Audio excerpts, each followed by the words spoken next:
Welcome to our first episode of Access SCC in 2014. We have a great show in store for you as we take a closer look at Compix and how to make great show graphics. We will also give you some great tips and tricks on how to shoot a successful interview. And lastly, we will take a look at some rumors that have been floating around the building lately. Stay tuned, Access SCC starts right now.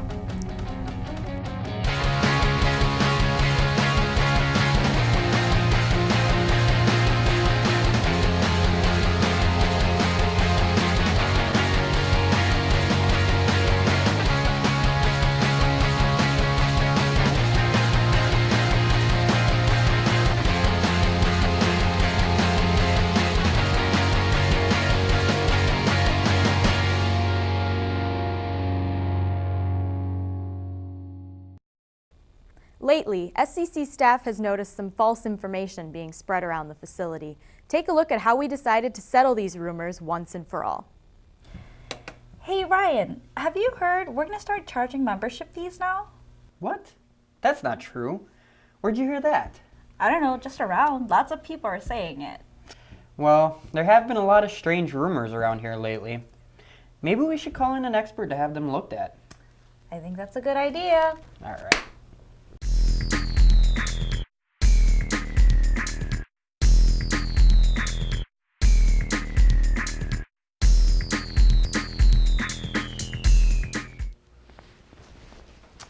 Alright, apparently this place is full of rumors.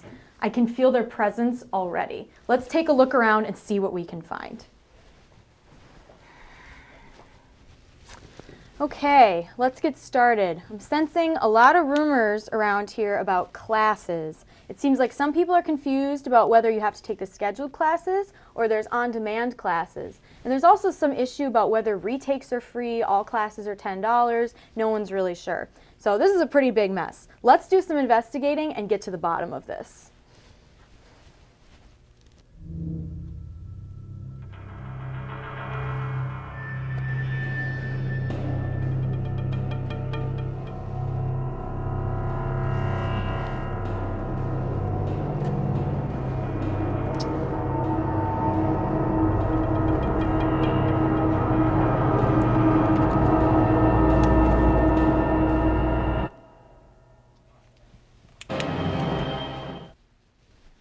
All right, so we got to the bottom of these classes rumors. There are on-demand classes, but you can only take them if you have a minimum of 2 people. Otherwise, you can take the scheduled classes as usual. Also, all classes are $10 except for Intro to Community TV, which is free. However, if you retake any of SCC's classes, all retakes are free. So that settles that. Let's keep looking for more rumors.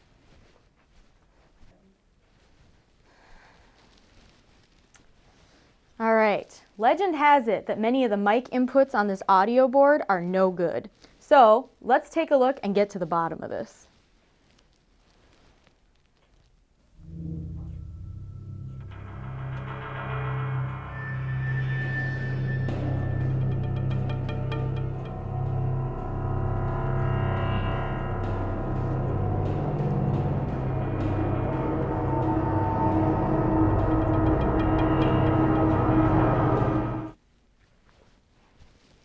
All right, so it looks like this one is false. Staff tests each of these audio inputs regularly, and each of them are 100% operational. If you're having any issues with your audio, it's more likely an issue with your microphone placement. If you're having any problems at all, always ask staff for the best results.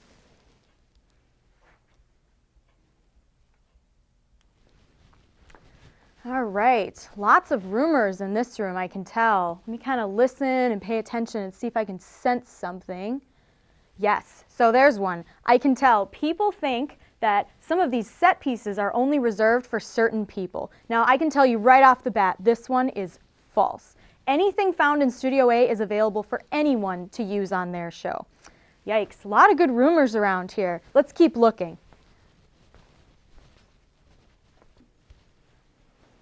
All right, I'm sensing a lot of confusion in this room as well. It seems like some people think you can reserve the entire dub rack room, and other people think that you can only reserve pieces of it. It sounds like people don't really understand how the library works. So let's take a look around and see if we can figure out some of these rumors.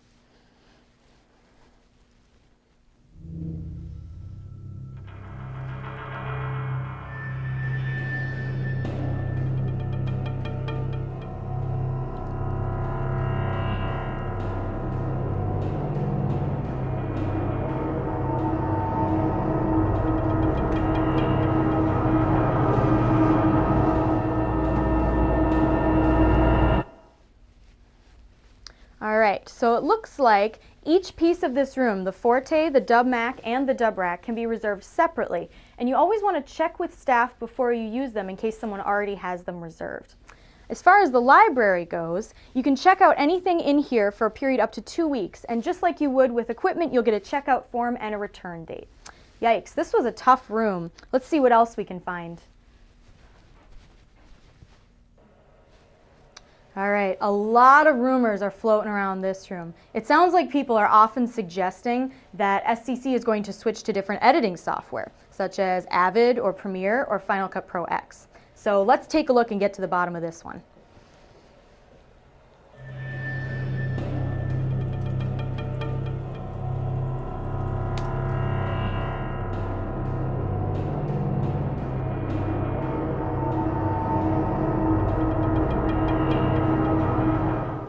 All right, SCC does their best to stay up to date on the newest programs. These edit suites were recently upgraded to Final Cut Pro 7, and staff believes this is the best program for public access needs at the moment. If a decision was made to change or switch anything, producers would be notified well in advance of this actually happening. So, luckily we've got to the bottom of this one as well. All right, I took care of all your rumors. Here they are. Okay, so they're all taken care of. Yep. How do we stop them from coming back? Just encourage people to ask you directly if they have questions, because once these rumors get loose, they're really hard to stop.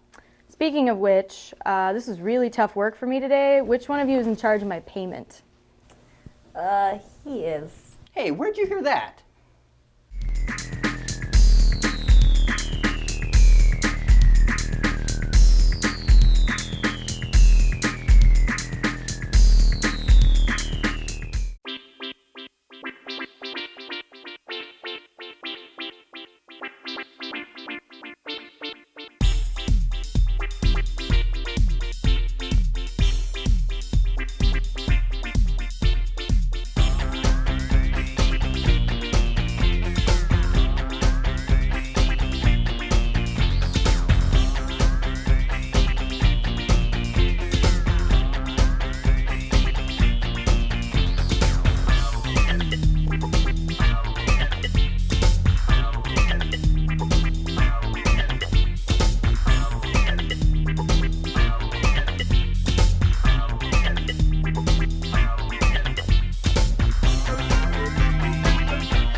Graphics are a very important part of any production, and Compix has a lot of great functionality to help make your graphics look great.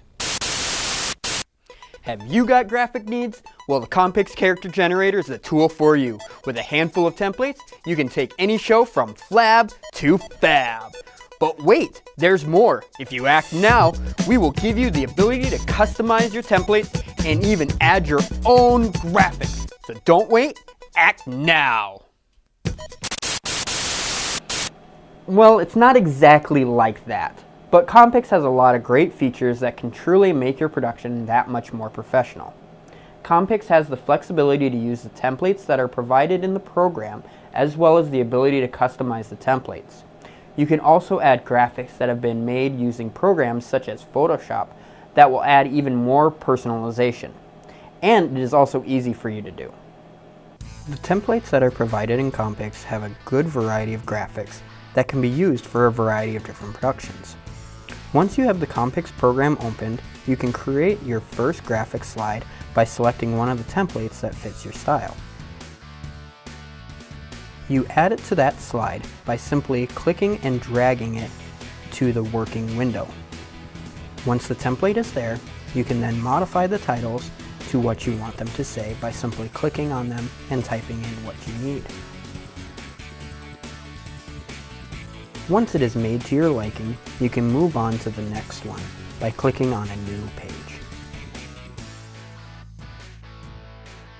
One nice thing about Compix is that you have the ability to modify the templates provided in the program. You are able to change colors and fonts to your liking and making it truly unique to your production. Once you select a template that you like and have placed it in the working window, go to the top of the screen and select Edit, then Unlock Template. This will now allow you to modify that slide.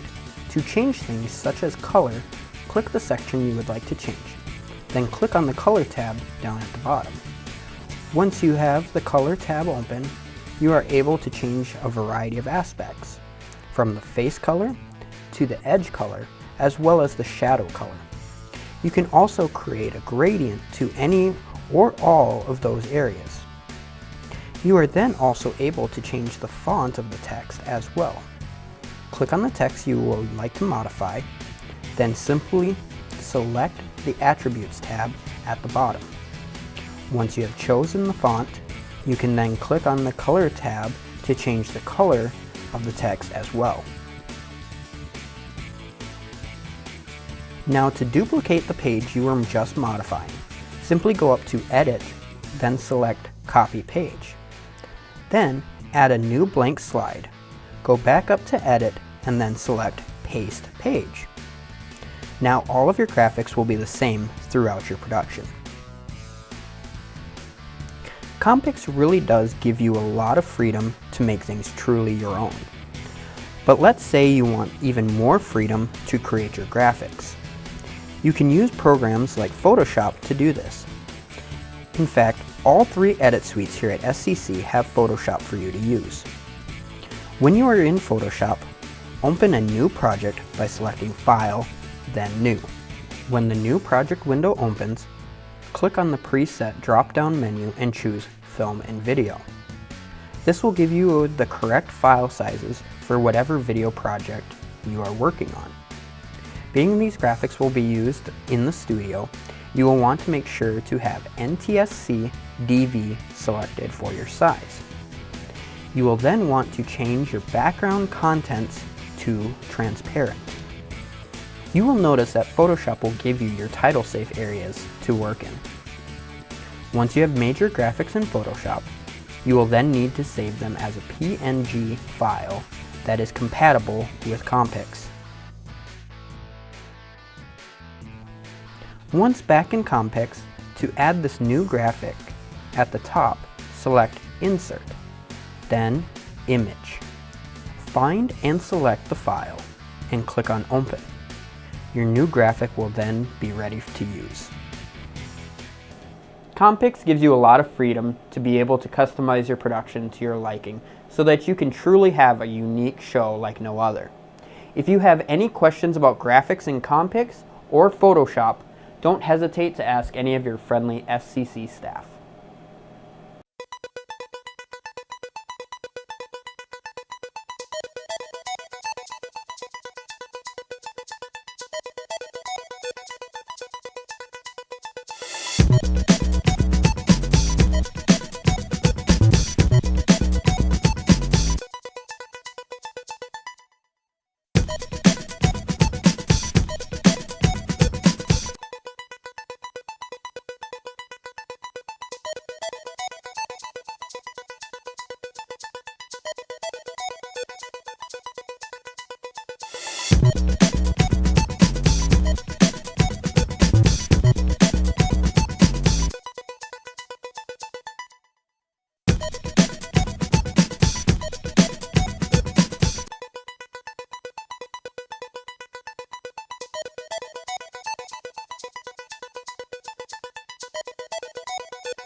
Filming an interview is more than just filming someone answering questions. It requires a good interviewer who listens and can make the interviewee feel comfortable.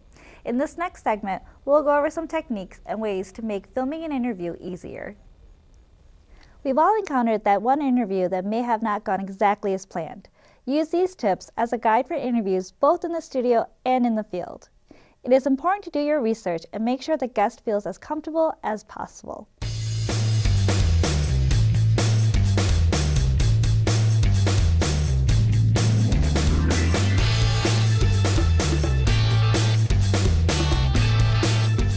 It is very important to do your research on the topic of your interview. It can be as simple as calling your guest.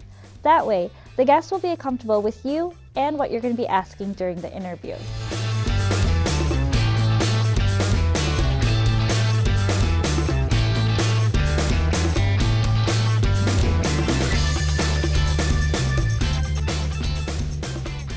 Using the internet is also a good way of research. However, use with caution and make sure you're using credible sites and sources. Researching will also allow you to formulate your questions for the interview. Write down any question ideas as a guideline. And when you're interviewing, try not to read off the list of questions. Rather, use it as a guideline.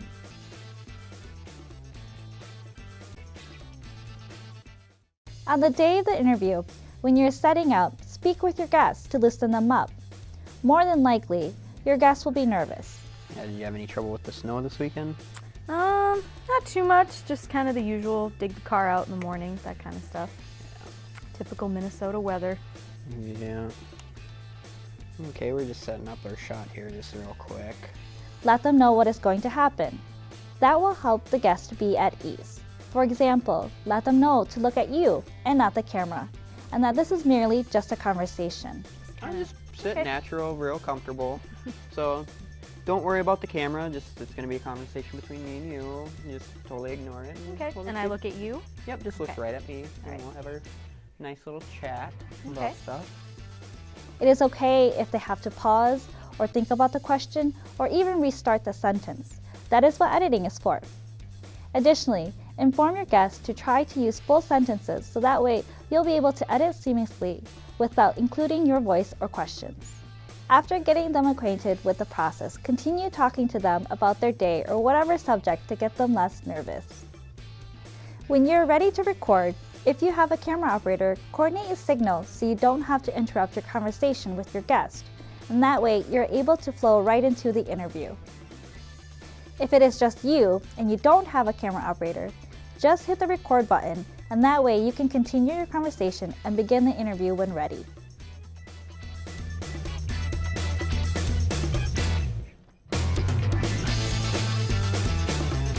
During the interview, open the interview with easier questions. So how many years have you worked at Suburban Community Channels? 3 years. It is important to use open-ended questions. So how did you hear about SCC?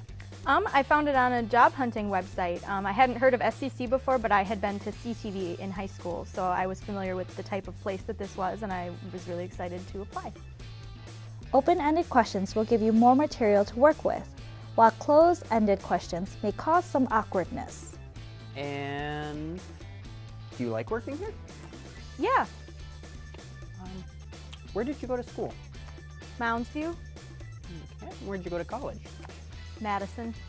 It's okay if you've accidentally asked a closed-ended question. It happens. Just follow it up with, "Can you elaborate on that?" And where did you go to college? Madison. Could you elaborate a little bit more on that? Well, I graduated from Mounds View in 2005, and Madison was my top choice, and I was accepted there, so I went to Madison for Communication Arts and graduated in 2009.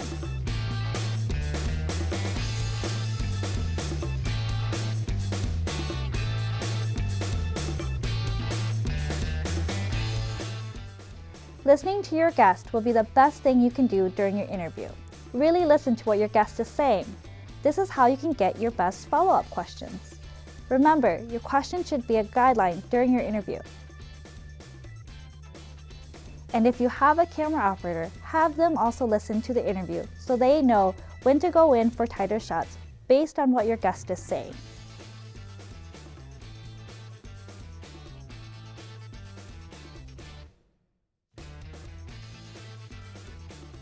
Interviewing is hard, so don't worry if it doesn't go perfectly as planned. But just remember, practice makes perfect. So just keep trying, and before you know it, you'll be an expert interviewer.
Thank you again for coming in on a Saturday to do this. I'm going to talk a little bit about my workflow as a multimedia journalist. Some people call us one-man bands, one-woman bands, backpack journalists, whatever you call it. Basically, I can shoot and edit my own stuff and write it and log it and do all that good stuff. So how many of you guys shoot your own stuff here?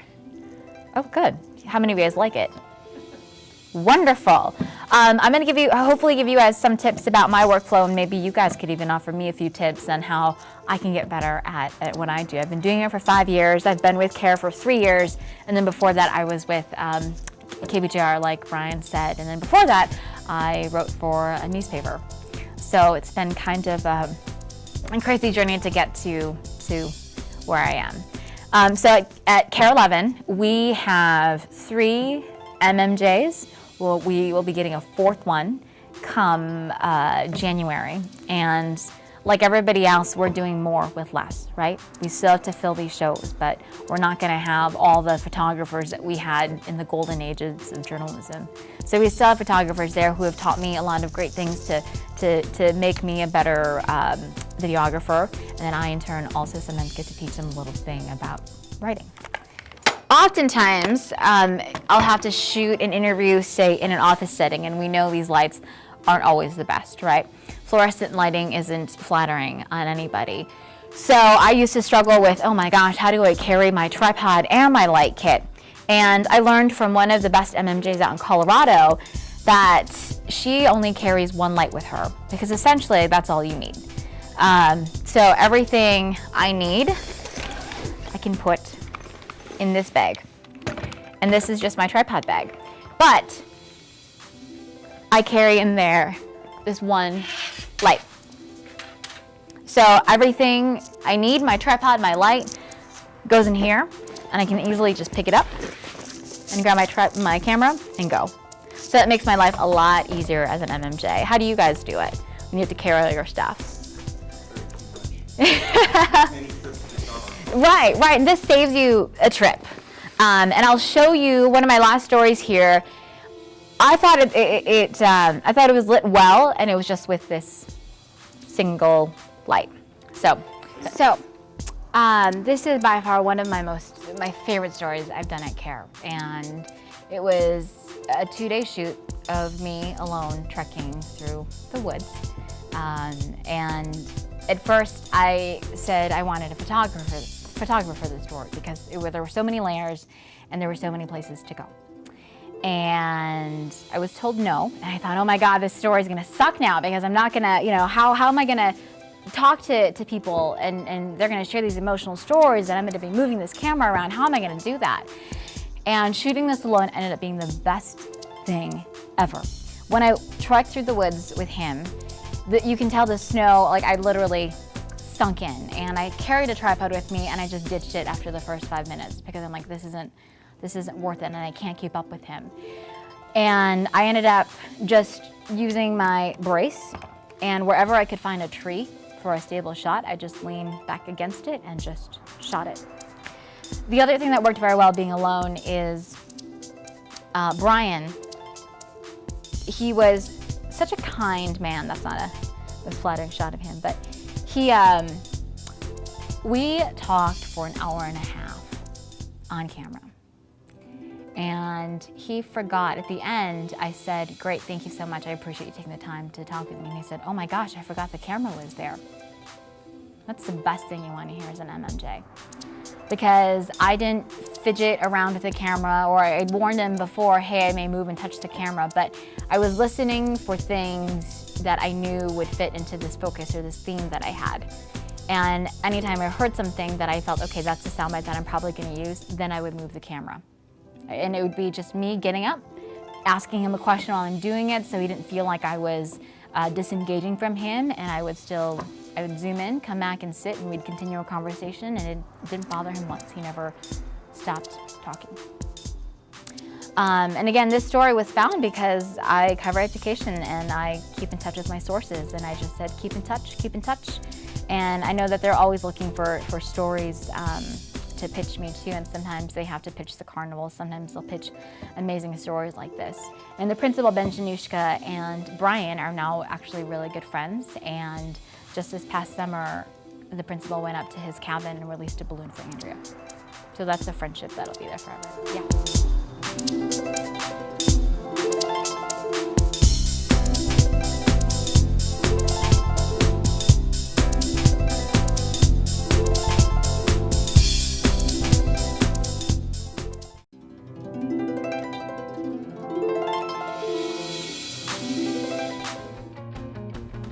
Thanks for watching this episode of Access SCC.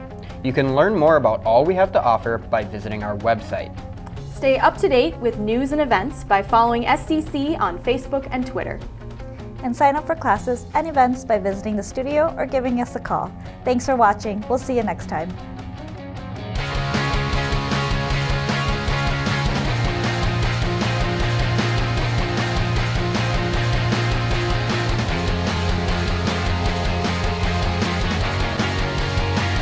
On the newest programs. It looks like these,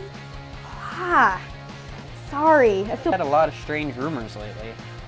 Maybe we should call in an expert.